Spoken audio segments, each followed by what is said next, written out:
Bueno, muy buenas tardes a todos y a todas. Acabo de mutear a todos para que las distintas exposiciones no agreguen ruido que no podamos controlar. Así que, bueno, les pido colaboración con eso. Ya vamos a tener tiempo en los momentos, sobre todo de intercambio, para poder abrir micrófonos o utilizar el, el chat, por otro lado.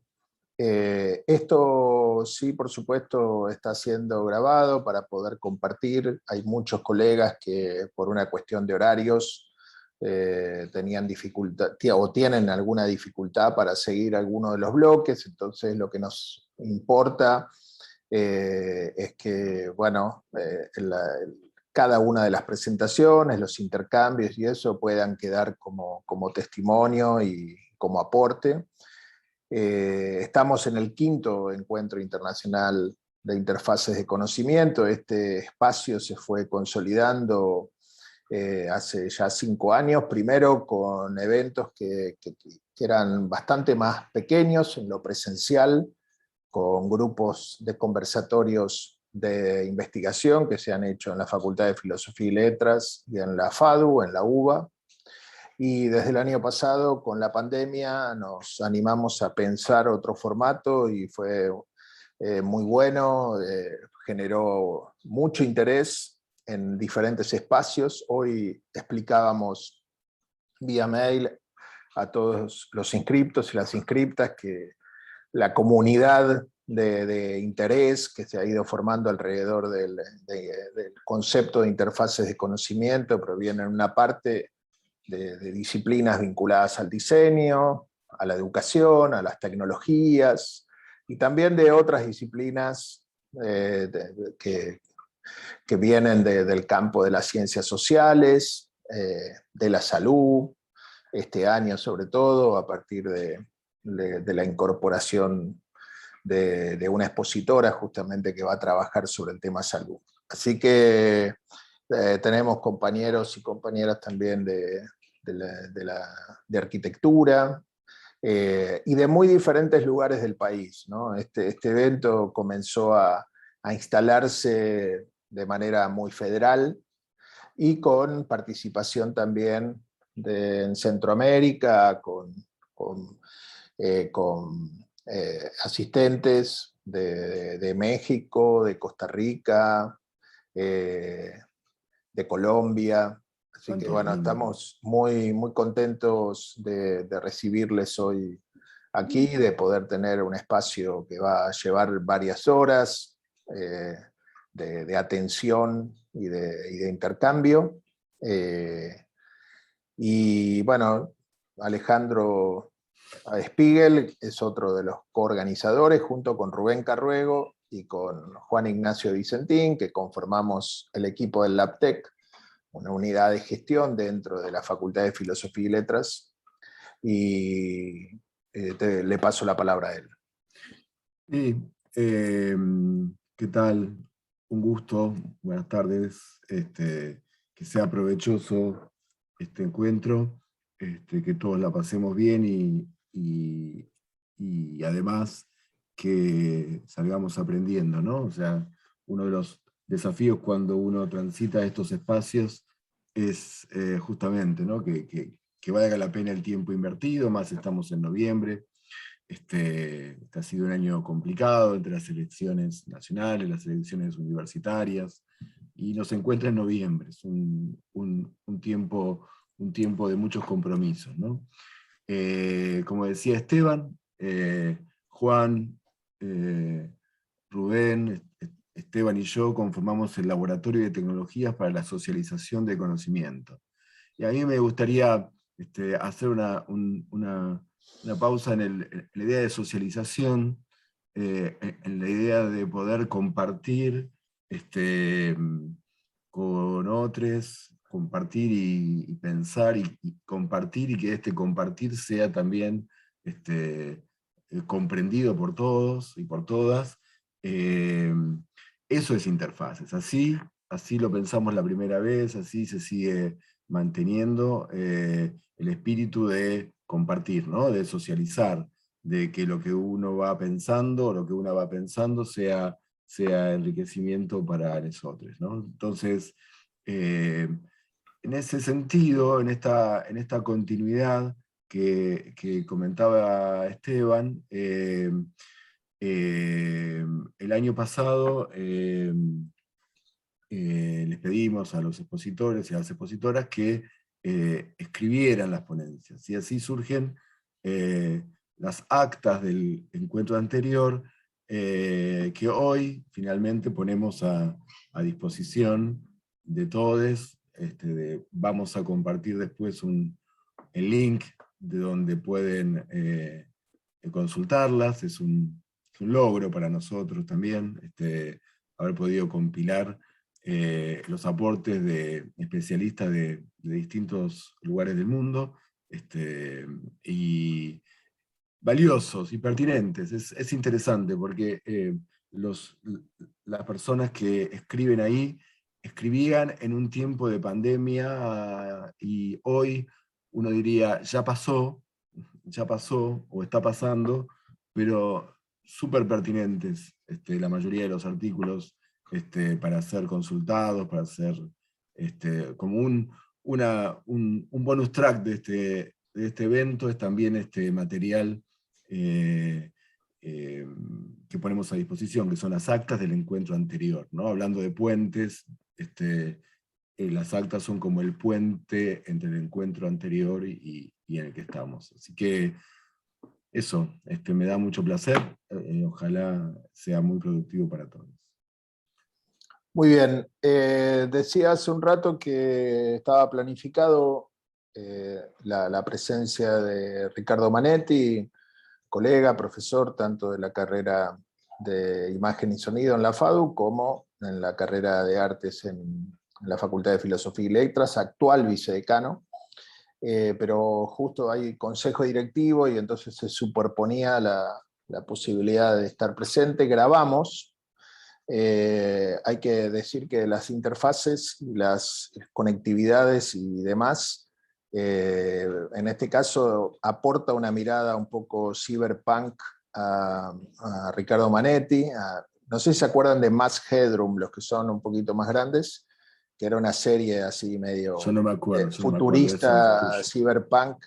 Bueno, en algún momento Ricardo Manetti se transforma un poco en Max Headroom, pero se escucha bien, se escucha, así que el aporte de él y la apertura institucional, luchando contra la internet de hoy a la mañana para poder dejar grabado esto, queremos darle espacio en este momento.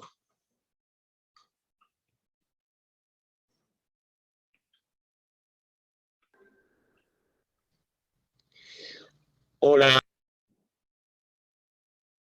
buenas tardes a todos, a todas. Estoy muy contento esta tarde de poder participar de la inauguración de este quinto encuentro internacional Interfaces de Conocimiento. En primer lugar, quiero disculparme por esta grabación de no poder estar haciéndolo en vivo de manera sincrónica, ya que hoy, en este mismo horario, estamos teniendo una sesión del Consejo Directivo de la Facultad, y en mi responsabilidad, tanto como consejero como vicedecano de la Facultad de Filosofía y Letras de la Universidad de Buenos Aires, tengo que estar presente en el Consejo Directivo. Por tal motivo, hemos decidido hacer esta grabación que tiene como sentido celebrar este quinto encuentro. Celebrarlo porque aún a pesar de las circunstancias que hemos estado atravesando durante este año y medio, donde hemos atravesado la emergencia sanitaria, la pandemia, todavía estamos en un tiempo pandémico y estamos entrando en las derivaciones de lo que genera una pospandemia, pero también incorporando una serie de elementos nuevos. Y digo, en esto tiene sentido sobre todo el tema que hace a este encuentro de este año, que son las interfaces para la pospandemia. Y a partir de este concepto de las de la pospandemia, poder imaginar también cuáles fueron los alcances que se modificaron en relación al ámbito de la educación. Creo que en el último año y medio, en los últimos 2 años, se han transformado fundamentalmente los campos comunicacionales. La tecnología ha venido para instalarse de manera definitiva, tanto en el campo de la docencia, de la investigación y de la transferencia. Y me parece que estas jornadas permiten justamente debatir muchos de los aspectos que por un lado pueden ser novedosos, pero también al mismo tiempo poder tener una mirada crítica sobre algunas de las consideraciones que hace también al uso de la tecnología, sobre todo en realidad, sobre todo en relación a las realidades de nuestros países de América Latina. Estamos atravesando también un tiempo muy difícil en términos de las economías mundiales, pero que afectan y que tienen un impacto importante en nuestras economías regionales de América Latina. Entonces, la posibilidad de hablar de tecnología en relación a la región se vuelve una problemática y genera una serie seguramente de preguntas que se van a ir dando a lo largo del día de hoy. Por un lado, ¿qué son las tecnologías digitales? ¿Qué es la interfaz? ¿Cuáles son las interfaces que tienen que ver con el conocimiento? ¿Cuáles son las transformaciones que también se dieron en el campo digital? Y básicamente también de qué manera se transformaron las metodologías en el campo educativo y también las prácticas didácticas. Me parece que ese es uno de los ejes fundamentales que nos obligan a pensarnos dentro del ámbito universitario. En el caso de la Universidad de Buenos Aires, todavía estamos trabajando de manera virtual, pero nos acercamos a la presencialidad. Y una presencialidad que va a generar modos híbridos. Y en tal sentido también es importante señalar cuáles serían algunos de esos rasgos que permiten una hibridez. Y cómo esa hibridez va a afectar los campos del conocimiento.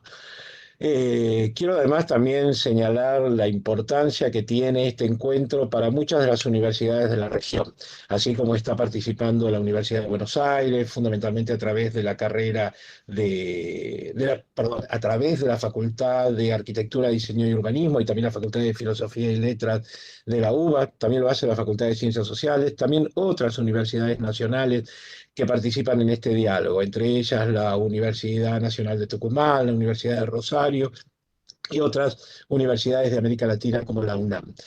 Me parece que esto le da también a esta jornada la posibilidad de un intercambio valioso para entender también cuáles fueron y cuáles son las diferentes modalidades en cada uno de nuestros ámbitos universitarios, para poder aprender de las experiencias de otros y de otras que vienen desarrollando algunas de estas prácticas y también poder contar nuestra propia experiencia desde nuestra Facultad de Filosofía y Letras. Quería agradecer sobre todo a Esteban Rico, al profesor Esteban Rico, por seguir llevando adelante justamente estas ediciones de estos encuentros de interfaces del conocimiento. Y estoy, vuelvo a repetirlo, muy feliz y muy agradecido de poder participar hoy de esta apertura, aunque lo haga de una manera asincrónica. No tengo más palabras para agregar. Seguramente voy a estar viendo el material al final de la jornada, porque este material va a quedar al alcance de todos. Y bueno, y espero que pasen un encuentro que les permitan incorporar nuevos conocimientos, que permitan generar debates, perspectivas críticas, que seguramente nos van a ayudar muchísimo para los próximos años en función del campo de la investigación, la docencia y la transferencia. Muchísimas gracias. Bueno, le agradecemos a Ricardo Manetti haber estado presente también. Él ha apoyado desde el inicio toda la movida que hemos comenzado a hacer.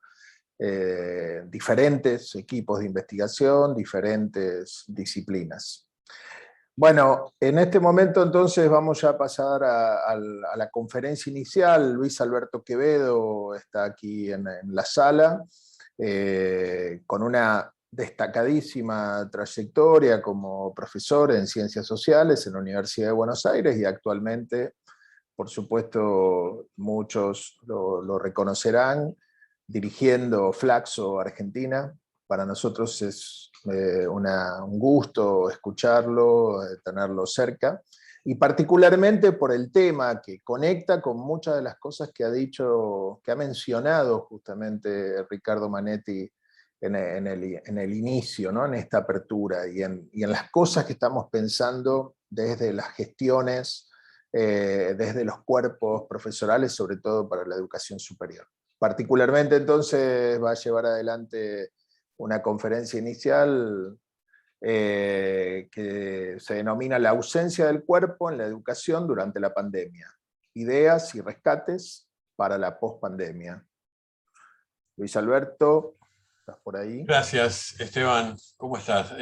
Muchas gracias, Esteban, por la invitación. Gracias a todas y todos por haberme invitado a sumar a esta jornada. Gracias a Alejandro y a todo el equipo.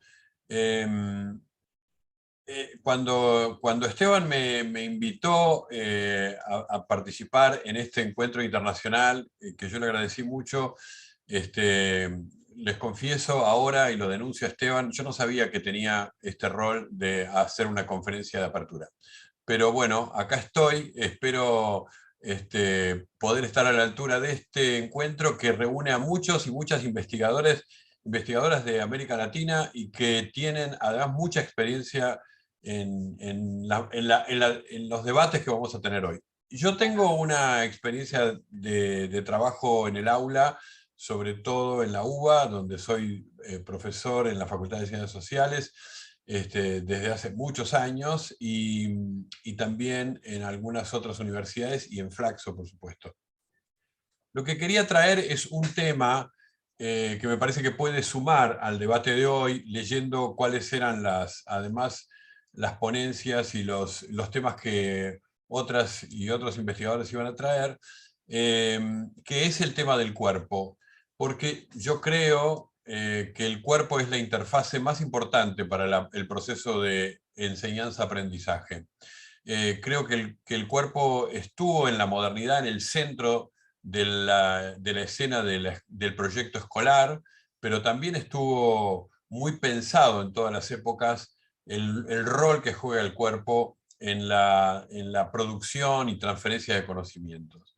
Creo que el cuerpo además ha tenido una historia en estos últimos siglos, porque hay una historia cultural y política del cuerpo en el siglo XVIII, en el siglo XIX.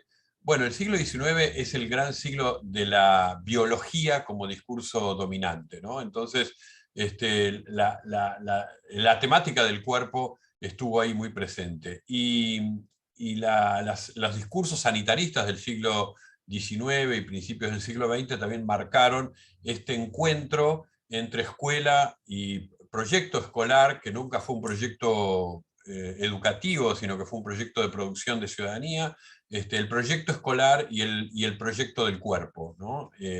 Entonces, para mí están muy vinculados la historia de la educación y el tema del cuerpo. Por supuesto que además del cuerpo están todas las otras interfaces y las tecnologías que la educación siempre incorporó durante todo el siglo XIX y el siglo XX, y en este siglo XXI, donde estamos muy, digamos, interrogados por la temática de las tecnologías. En ese encuentro entre cuerpo y tecnologías, hay una historia que yo llamaría optimista, que acompañó el discurso de la modernidad, que fue en el inicio del siglo XX, y diría buena parte del siglo XX, donde la modernidad tenía una especie de espíritu de esperanza sobre el futuro, ¿no? Todo lo bueno ocurriría en el futuro. Eso es un lema que uno puede decir organizó el pensamiento moderno en el siglo XVIII, XIX y en buena parte del XX. Entonces, el cuerpo, que fue objeto, como nos ha enseñado Foucault, de los disciplinamientos del origen del capitalismo y de las instituciones, como la fábrica, la escuela, el hospital, etc., pero también el cuerpo mirado desde el otro lugar, ¿no? De como lo ha estudiado tal vez más Paul Virilio, que es el cuerpo como máquina que funciona como interfase con las tecnologías, ¿no? Es decir, la discusión sobre las máquinas y el cuerpo es una discusión del siglo XVIII y XIX, diría yo, pero en el siglo XX tienen una especie de relectura a partir de la aparición de una serie de tecnologías y sobre todo de la incorporación, nunca más exacto el término, incorpore, digamos, la incorporación de las tecnologías, como dice Virilio, en el seno de lo viviente, o sea, en el cuerpo, ¿no? Entonces ahí aparece otro desafío para este vínculo de los cuerpos y las tecnologías, que es un desafío que empieza a traer el gran interrogante del siglo XIX, que es el de los límites de lo humano, ¿no? El desarrollo de la ciencia en el siglo XIX puso muy en primer plano cuál es ese borde, ¿no?, de lo humano.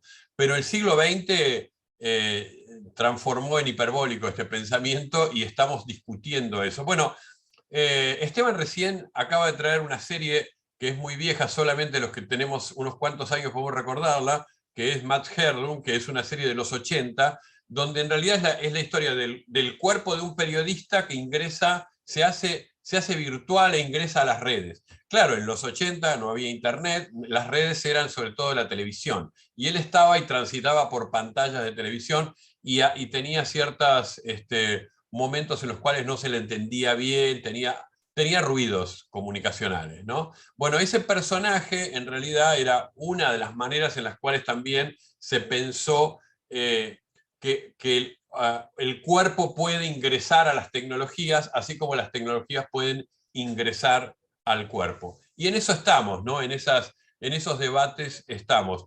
Casi todas las distopías que nosotros tenemos hoy, no solamente las distopías en las ficciones que leemos o que vemos en el cine o en las plataformas, en realidad esas distopías han invertido el viejo sueño de la modernidad, de que todo lo bueno vendría en el futuro, y muestran siempre el futuro como el fin de lo humano, ¿no? Es decir, el futuro más bien como tragedia, ¿no? El futuro como la aparición de realidades donde el hombre pierde total dominio sobre la naturaleza, sobre su cuerpo, sobre los otros, etc., ¿no? Todos los sueños disciplinadores de la modernidad se caen en estas distopías. Y en el centro de estas distopías está el modelo del cyborg, ¿no? De la discusión por el cyborg, que es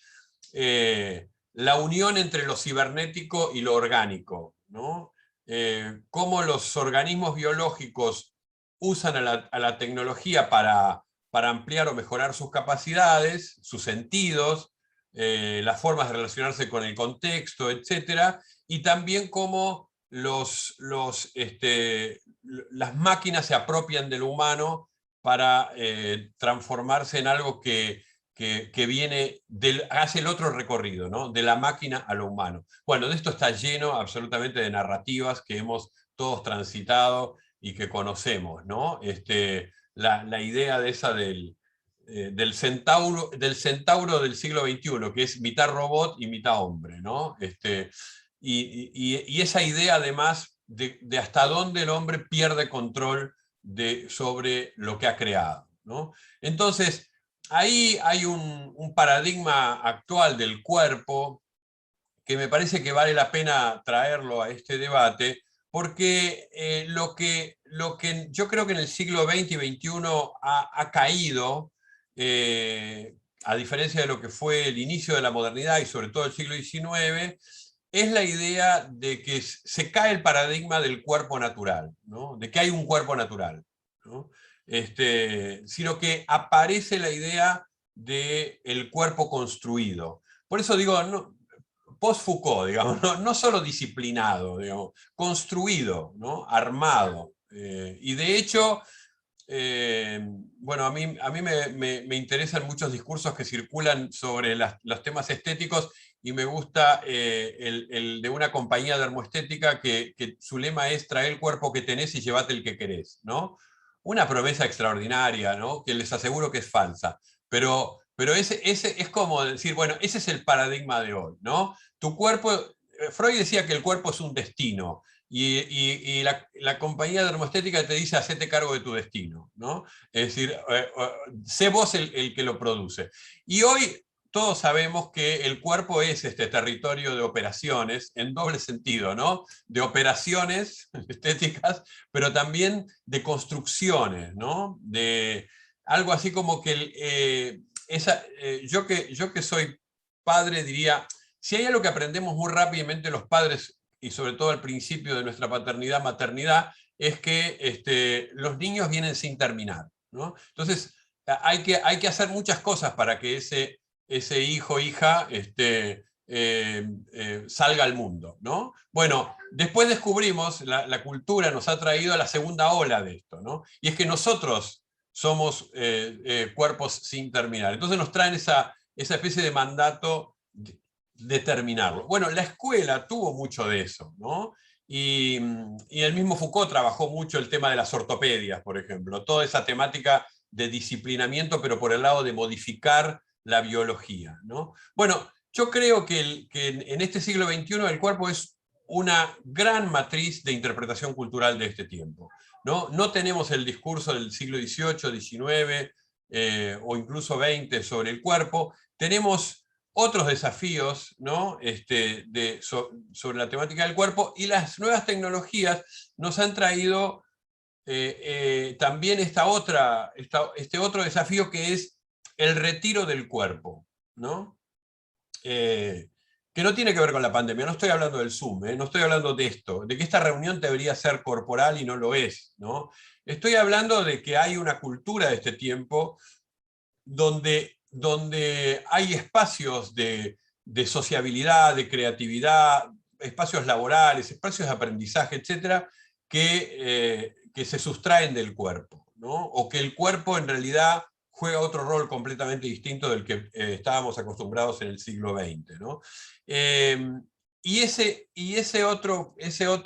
Esos otros usos del cuerpo ahora se han visto como muy en primer plano, vinculados con la temática de la enseñanza-aprendizaje, porque la pandemia nos ha obligado a sustraer el cuerpo. Entonces, creo que una de las consideraciones que tenemos que hacer son las consecuencias, estudiar un poco las consecuencias para este proceso de enseñanza-aprendizaje que tienen sustraer el cuerpo, ¿no? Bueno, o este mismo seminario que estamos realizando, ¿no? Que todos sabemos que no sería igual por muchos motivos si estuviéramos en la presencialidad. Bueno, en una de esas, porque en la presencialidad no podríamos estar todos acá, porque si acá hay gente de la UNAM, por ejemplo, de México, bueno, no podría estar acá si no puede viajar, ¿no?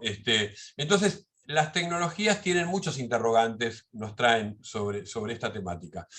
Pero yo quería, antes de darle esa vuelta de tuerca y volver al tema del cuerpo y la pandemia, que no es solo el cuerpo que se sustrae de las aulas, o sea que aparecen otros dispositivos de enseñanza-aprendizaje que no tienen en primer plano al cuerpo, y que tiene consecuencias distintas según los niveles de la enseñanza. Quiero decir, me parece que si hay algo que aprendimos es que la enseñanza, la enseñanza inicial o escolar o secundaria sin cuerpo se vuelve una experiencia muy, muy difícil, ¿no? Muy extraña, muy rara.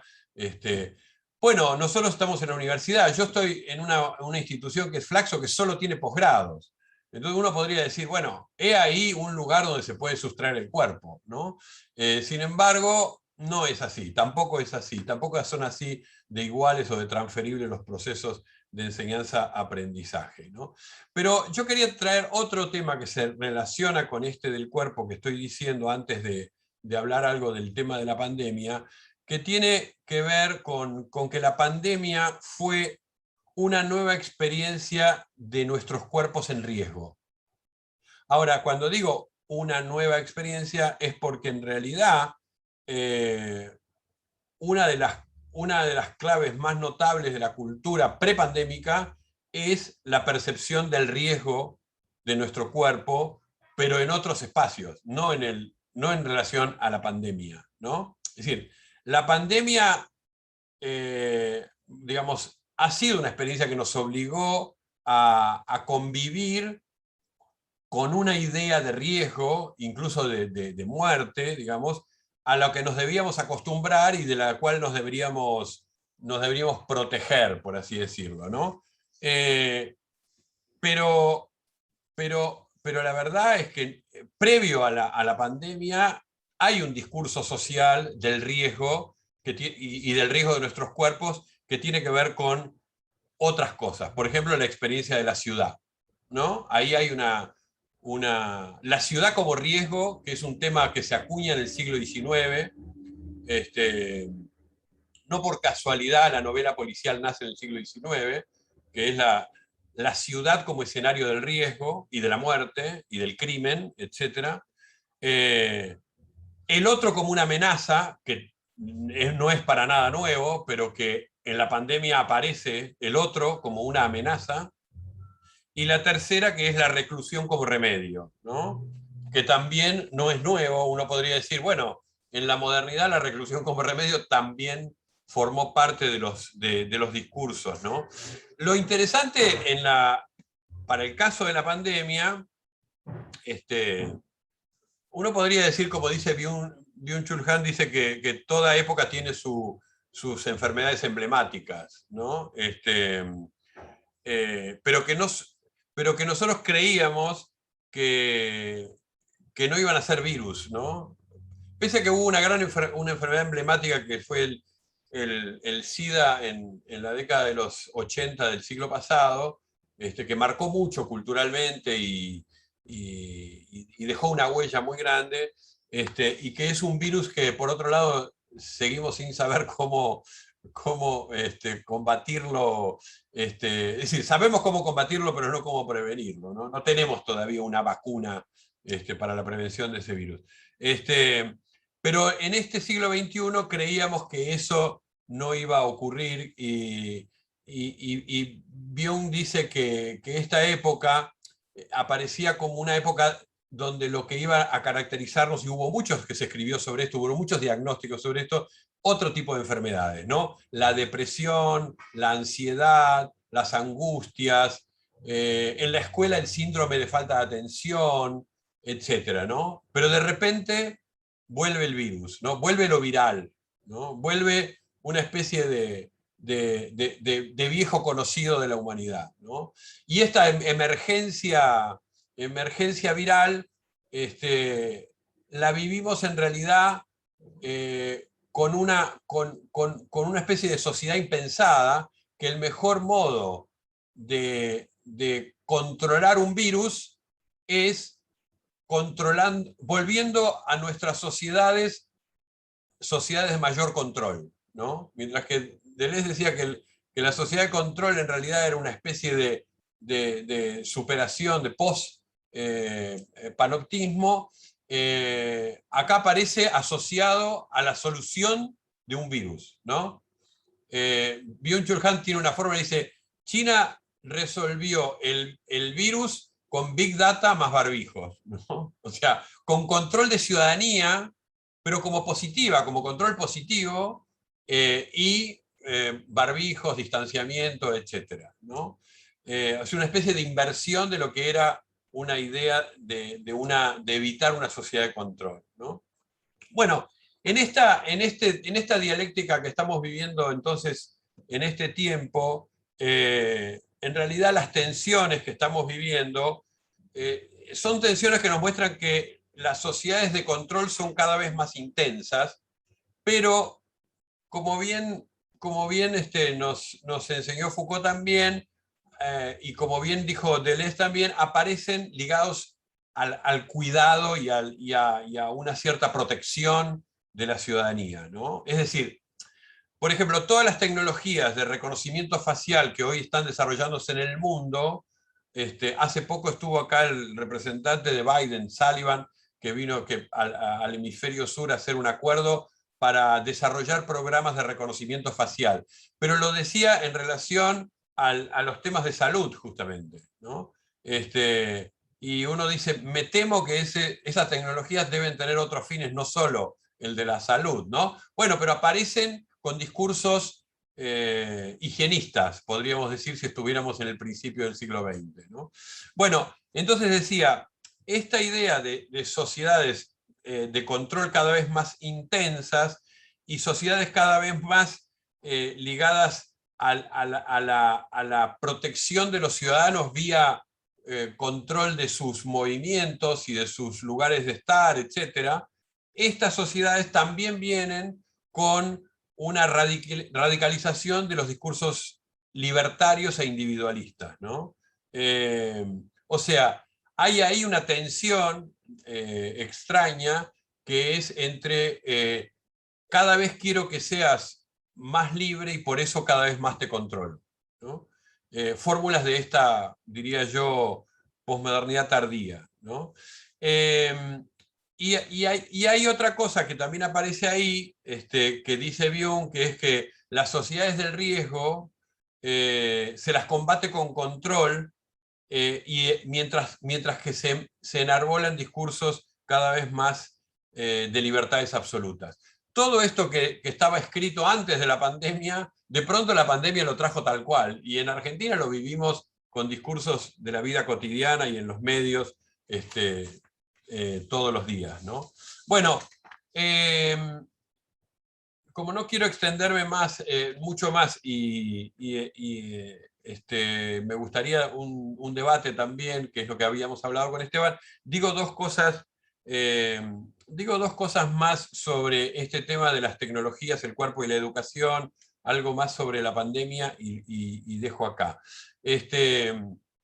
Quería traer solamente a otro autor que todos los que trabajamos este tema seguramente lo hemos leído y lo conocen, que es Eric Sadan, que tiene una reflexión, tiene varios libros muy buenos publicados sobre estas temáticas, que tiene una muy buena reflexión sobre cómo será este futuro de un mundo basado en un modelo capitalista, empresarial, basado en la idea de libertad, pero también de una digitalización del mundo creando nuevos regímenes de verdad, ¿no? Es decir, que es el modo que tenemos hoy de transferirle a las máquinas buena parte de lo que son nuestras capacidades mentales o por ejemplo, la capacidad de la memoria.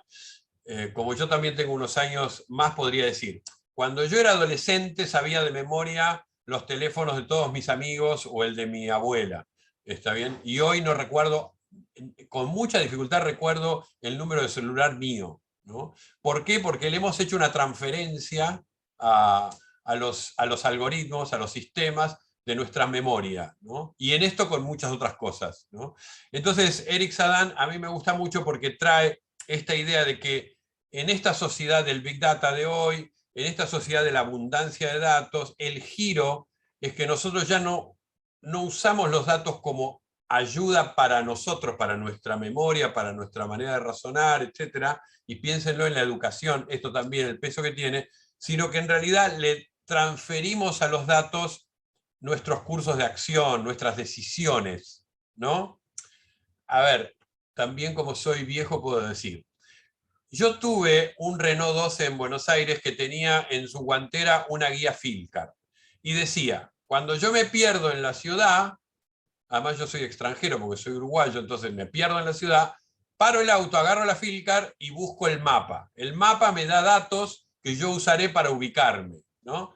Ahora, hoy hay una transferencia absoluta de esto a los sistemas digitales. Yo me subo a mi auto, pongo la dirección de la casa de Esteban y le pido al Waze que me diga cómo llego hasta ahí, cuál es el mejor camino y además que me lo diga, ¿no? Y puedo elegir la voz para que sea amigable y entonces va con esa cosa que decía Deleuze del control hedonista, ¿no? Y además quiero que me hable alguien cariñosamente, que me trate bien, ¿no? Bueno, esa transferencia es un rasgo cultural de esta época. Ahora, lo que yo vengo a traer acá como como propuesta, una propuesta de un hombre del siglo XX que no califica para entrar en el siglo XXI al paso redoblante de las tecnologías, es decir, que para la educación hay una preeminencia de la palabra y del cuerpo por sobre las tecnologías.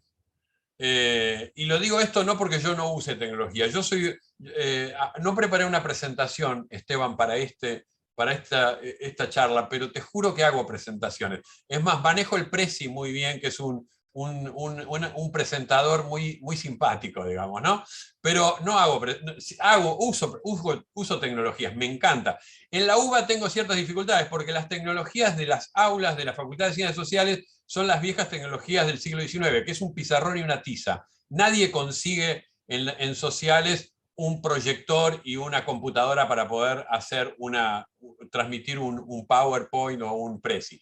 Pero yo uso las tecnologías. Ahora, creo que en esta pandemia pasó sí algo que es una especie de venganza de los cuerpos y la palabra, que es la idea de que en realidad lo que quedó al descubierto es que nosotros hemos podido encontrar, construir escenarios de enseñanza-aprendizaje, como puede ser este Zoom, pero que en realidad ni los alumnos ni nosotros hemos vivido esta experiencia como la posibilidad realmente de sustituir a esa presencialidad prepandémica. Y lo digo esto no solo por nostalgia del siglo XX, lo digo porque la pandemia también puso al descubierto lo que está en la raíz de las desigualdades sociales, que tiene que ver con que también hay una distribución desigual de las tecnologías, no solamente en las personas, sino también en los hogares, y también en las ciudades, y también en los países. Entonces hay inforricos e infopobres, y hay conectividades de una categoría y de otra, hay equipamientos muy diferentes, y hay hogares que nosotros, la mala pregunta de preguntarle a los alumnos, por ejemplo, ¿tenés una computadora, una netbook, una notebook, una PC, no sé, algo en tu hogar para poder recibir educación, la clase, etcétera? No es suficiente. Porque también podría decirse, ¿y cuántos hermanos tenés? ¿Y tus padres tienen? Hay 4 computadoras para que cada uno pueda utilizarla, porque eso también fue un problema. Tenés un teléfono con buenas señales para recibir y enviar señales de imágenes y de voz, y para poder ver un PowerPoint. Tenés un lugar, porque una de las cosas que dejó la experiencia pandémica es una especie de relocalización de la geografía del hogar. Entonces tenés un hogar donde puedas tener un rincón donde estar vos para poder recibir esta experiencia de enseñanza-aprendizaje.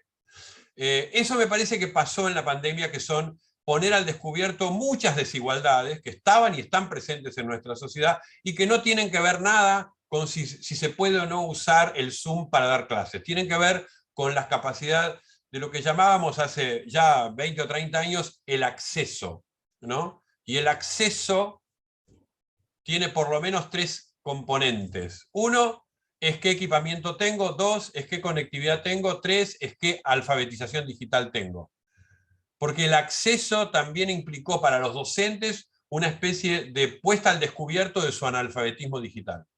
Y entonces nosotros en Flaxo, lo digo, damos maestrías, doctorados, posgrados, hay un equipo de educación a distancia que tuvo que capacitar mucho a docentes que tenían un gran analfabetismo digital. Entonces, la pandemia puso en primer plano muchas de estas cosas que estaban presentes en las sociedades, pero que no las contábamos a la hora de analizar quiénes eran nuestros alumnos, alumnas, ¿no? Entonces, quiero traer esto para decir, yo creo que el cuerpo es una clave donde podemos leer muchas de lo que son los procesos culturales, económicos, políticos, ¿no? Miren el cuerpo y la política, ¿no?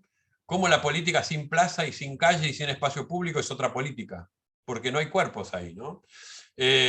Pero esto sería para un seminario que me va a invitar Esteban más adelante, que es sobre cuerpo y política. Pero volviendo a la educación, digo, cómo el cuerpo es una clave para entender esto. Pero yo diría un cuerpo situado, o sea, un cuerpo puesto en el hogar que lo cobija, un cuerpo puesto en la ciudad o en el barrio que lo recibe, un cuerpo puesto en un país, en una ciudad, es decir, un cuerpo localizado y un cuerpo además para analizar cuánto ese cuerpo está o no atravesado por las tecnologías, ¿no? Cuánto ese cuerpo es capaz de recibir o dar alfabetización digital, ¿no? Y eso me parece que es una de las cosas que tal vez, pasado la tormenta de la pandemia, tengamos que analizar mejor para esperar al próximo virus. Gracias.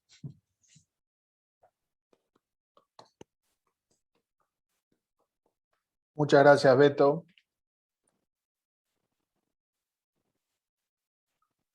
Bueno,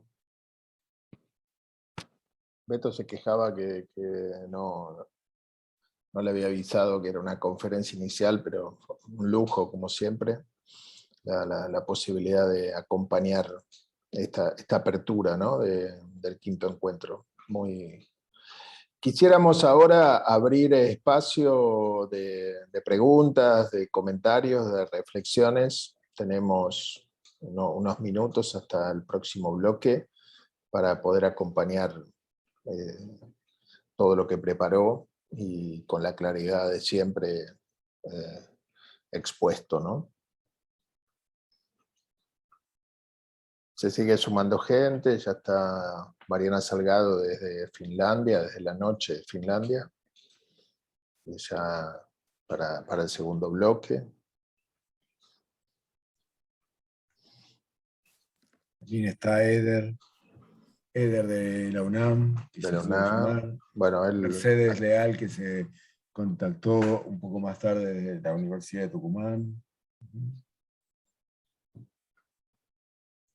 Hola Mercedes, qué gusto encontrarte acá. Esto tiene de bueno la virtualidad, ¿no, Mercedes? Que nos vemos acá. Exactamente. Un lujo este panel y tus análisis. Llegué tarde por las lides de la gestión, pero muy, muy contenta y espero poder compartir algunas preocupaciones y preguntas que tenemos todos en este tiempo, ¿no?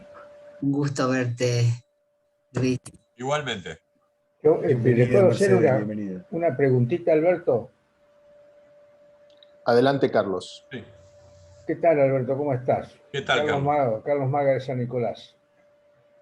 Acabas de mencionar una capacitación que se hizo en Flaxo para, de una forma u otra, llevar adelante, no digo la ignorancia, pero la falta de preparación de cuerpos docentes ante lo que pasó en la pandemia, ¿no? Por acá, digamos, hemos tenido algunas situaciones parecidas. La pregunta es, ¿han hecho posteriormente a la capacitación, para decirlo en palabras sencillas, si la misma no cayó en saco roto? Es decir, que esos docentes han sido, por ejemplo, han producido un efecto multiplicador entre sus colegas, o simplemente salvaron sus papas del fuego y salieron adelante como pudieron, porque la sensación, al menos la que tengo yo en ese terreno, es que, tal cual lo expresaste, el cuerpo docente para mí en general recibió un impacto muy grande, ¿no? Si lo vamos a mirar desde el punto de vista del cuerpo, me parece que le vibró el cuerpo a unos cuantos. Algunos lo manifestaron, otros lo disimularon. Pero la pregunta y la inquietud que nos ha quedado es, bueno, la capacitación que se hizo, ¿habrá generado una concientización de la necesidad por parte de los docentes de, a partir de ahora, para que no vuelva a suceder, estar capacitados de la tecnología educativa? ¿Qué experiencia tuvieron en ese aspecto post capacitación, ¿no? Gracias, Carlos. Mira, cuento brevemente. Flaxo, digamos, nadie estaba preparado para la pandemia, nadie esperaba que esto ocurriera así. Yo todavía recuerdo la tarde-noche, yo fui uno de los últimos de irse de la sede de Flaxo el 19 de marzo del 2020, y a partir de ahí la sede estuvo cerrada durante 1 año y medio. Ahora la volvimos a abrir y está funcionando, y solamente tuvo los cuidados de higiene, de limpieza, de mantenimiento, de obra, pero no hubo actividad. Entonces, nosotros pasamos, digamos, de la tarde-noche a la mañana siguiente, como todo el mundo, a la virtualidad de la administración, a la virtualidad de las funciones técnicas de la institución, como a la virtualidad de las reuniones de los equipos de investigación, a la virtualidad de todos nuestros posgrados, etc. La única suerte que teníamos es que el campus virtual de Flaxo y los posgrados que teníamos virtuales habían logrado crear durante muchos años en Flaxo justamente no una herramienta, vuelvo a esta diferenciación, no una herramienta de gestión virtual, que sería un campus, por así decirlo, que la teníamos desarrollado sobre Moodle, no eso, sino un equipo de educación a distancia, ¿no? Esa es la diferencia.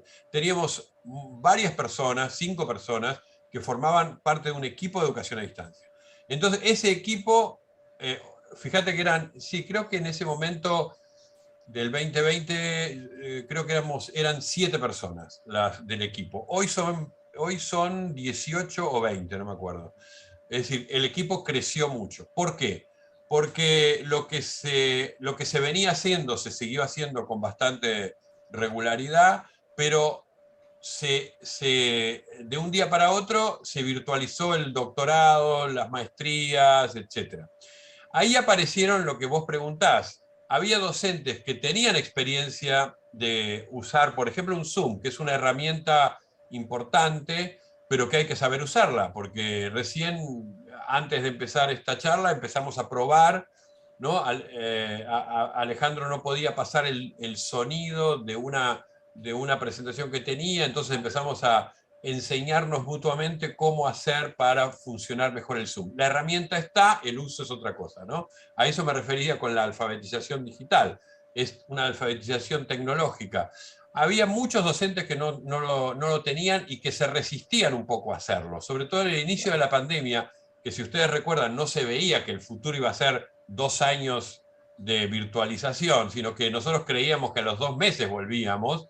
Bueno, en el inicio hubo incluso una suspensión de algunos cursos, algunas maestrías empezaron un poquito más tarde, hasta que finalmente asumimos la realidad, y lo que hizo el equipo de formación docente virtual es capacitar a los docentes y acompañarlos en las clases, ¿no? El acompañamiento, es decir, que acá en esta aula, por ejemplo, donde estamos ahora, haya una persona que nos resuelve todos los problemas para hacer una presentación, para que todos puedan ingresar al chat, para que no haya problemas con la interferencia del sonido, etcétera, etcétera. Bueno, eso lo que hizo fue durante 2 años formar a muchos docentes.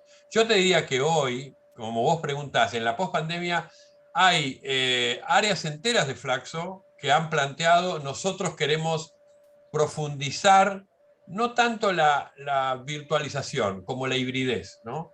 La creación de espacios híbridos para la enseñanza. Y eso es porque aprendieron los administrativos, porque aprendieron los asistentes, porque aprendieron los coordinadores y porque aprendieron los docentes. Yo diría, el cuerpo docente, y fíjense que la palabra que usamos es cuerpo, el cuerpo docente tenía musculaturas muy diferentes.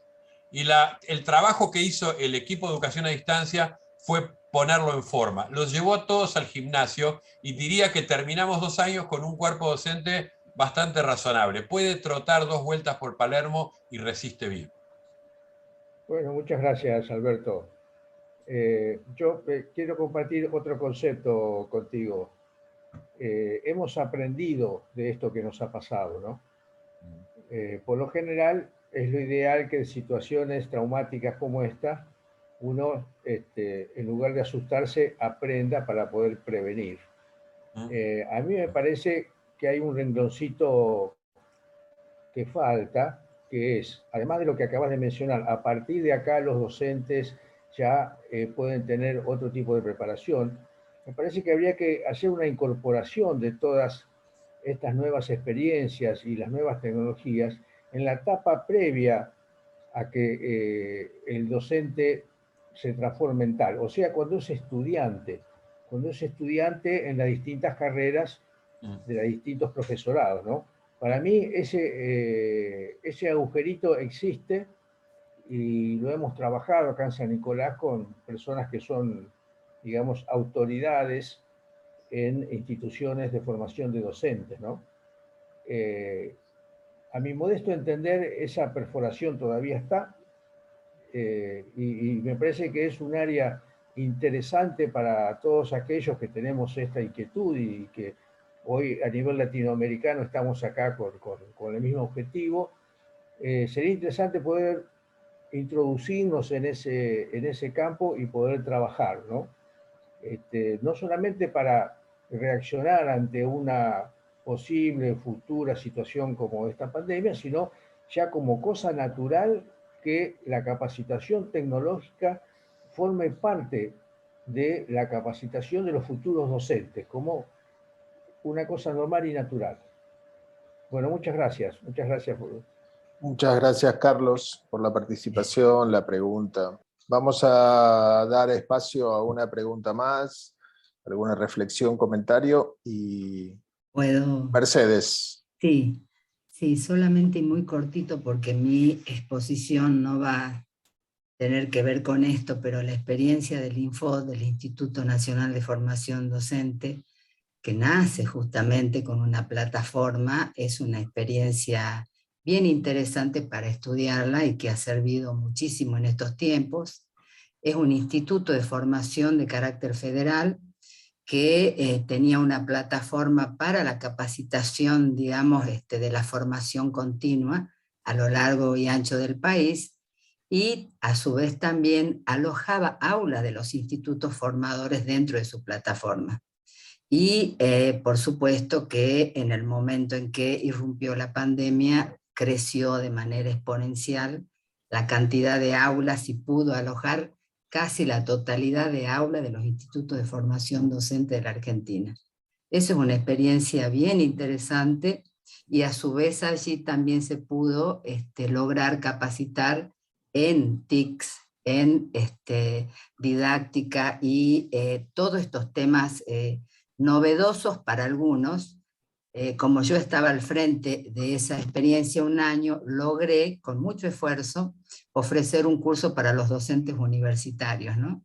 Digo con mucho esfuerzo porque el Infod nunca abarcó, digamos, tenía cobertura para la enseñanza universitaria. Creo que esa es una de las experiencias que nosotros tendríamos que reconstruir en este tiempo para poder fortalecer todo lo que viene hacia adelante, digamos, para la formación en estas tecnologías, que obviamente la primera corrección que me hicieron en marzo del 2020 fue, no son las nuevas tecnologías de la comunicación, los tecnólogos, son viejas tecnologías que hoy son nuevas para muchas generaciones de docentes que no la habían usado antes, ¿no? Simplemente aportar este dato.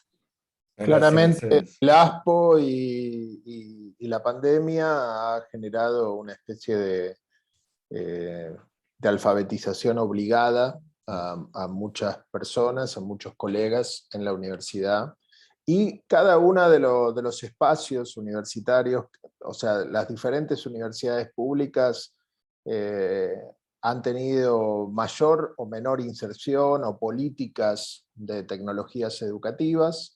Hay algunas que con esos equipos que nombraba Beto hace un tiempo, que crecieron, que tuvieron que crecer fundamentalmente, fuerte, desde trabajo sobre infraestructura, sobre desarrollo, sobre interfaces. Yo creo que en general, si hablamos de interfaces, si hablamos de interfaces de diseño, la mayoría de todos esos sistemas tienen graves problemas de diseño de experiencia de usuario, la mayoría de ellos, eso desde el punto de vista de diseño, pero han tenido que hacer mucho esfuerzo. Y las gestiones académicas de la mayoría de las universidades públicas han tenido que lidiar con dificultades para poder instrumentar la mayoría de los procesos, que todos eran analógicos, ¿no? O sea, pedir un certificado de estudios, donde venía un estudiante con una fotocopia de la fotocopia al aula, se llenaba, después de ahí iba a un departamento, bueno, todo eso. Cada proceso tuvo que ser repensado, digitalizado, en general en modelos que regía todavía el pizarrón y la tiza, ¿no? En la UBA, fundamentalmente, en general en las universidades más tradicionales, hay muchas universidades que han comenzado hace 20 años, 15 años, que quizás sí han hecho una apuesta mayor a la bimodalidad, a experiencias un poco más avanzadas de educación a distancia.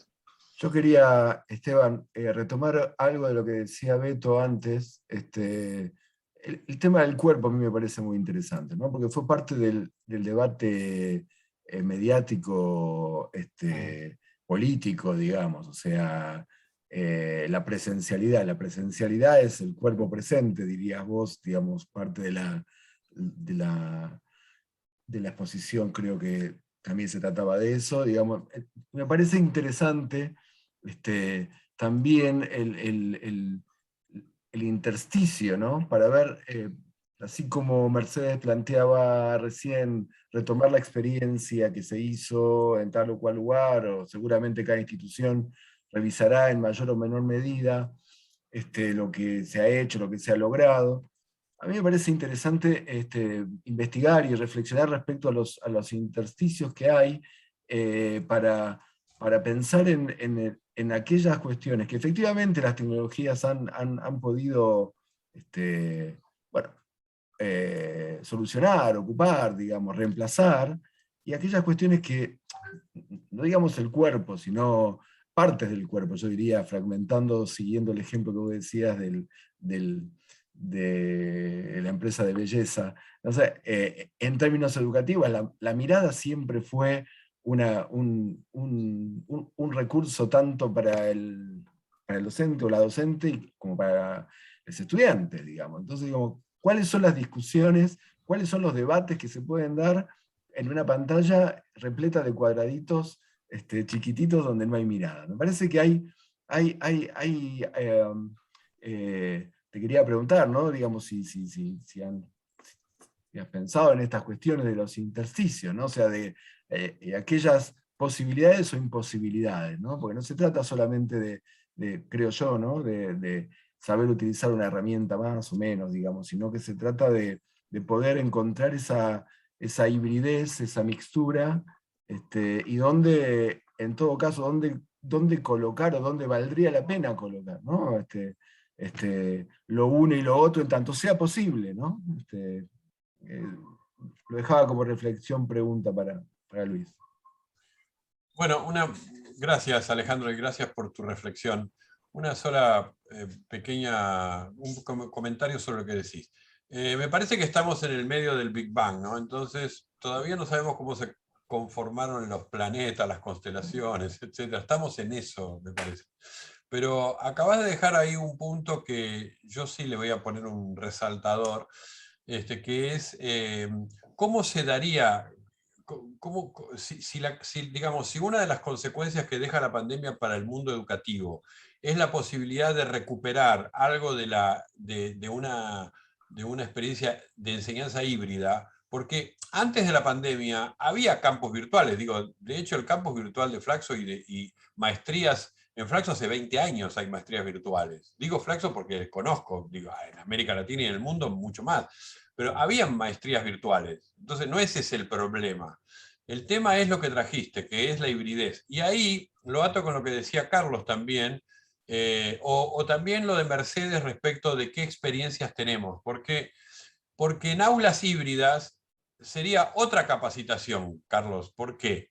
Porque una cosa es que yo aprenda a manejar el Zoom y que diga, bueno, yo hoy puedo dar una buena clase en Zoom porque aprendí a manejar todas las posibilidades que tiene el Zoom. Por ejemplo, no solo puedo hacer una presentación, puedo dividirlos a ustedes en aulas y en equipos de trabajo, y digo, bueno, hago 5 equipos de trabajo de 8 personas, los separo, después los hago volver al aula principal. Todo eso me permite la herramienta del Zoom. Lo aprendí, ya está, aprendí esto, pero la hibridez es otra cosa completamente distinta.